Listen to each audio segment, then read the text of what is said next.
take into account the graphical entities in a drawing and determine their quantities, we first need to select a specific entity. For example, let's select an entire room. Then select the price list document. We can open any kind of document, whether it be a price list, a bill of quantities, or even a project management file with either TerMus or TerMus DCF, or by selecting a price list.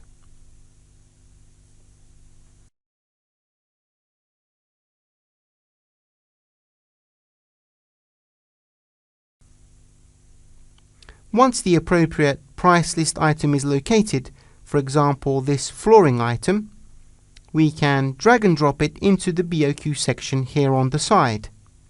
As you can see, the object is also highlighted.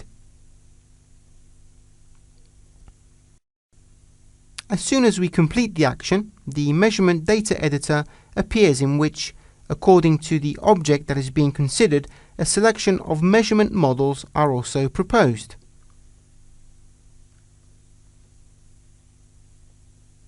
For the selected room, as well as having surface and volume measurement models, we also have measurement models for the flooring. After choosing the appropriate measurement model from the list, we find the price list item and the relating room for which it was used, together with the item total and the grand total here at the bottom.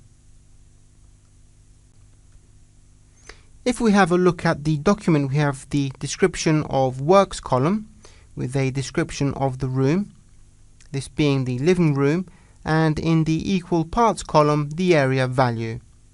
An important aspect is the fact that this bill of quantities document can't be modified manually, but by double-clicking on the item, we can access the measurement editor again and make whatever changes we feel necessary to the measurement row. To quantify other items, simply proceed in the very same way. Select the price list item. Let's say this time we want to consider the skirting boards. By selecting the specific measurement model and confirming, we will now find two measurement rows in our bill of quantities. One for the perimeter and the other as a quantity detraction for the door openings.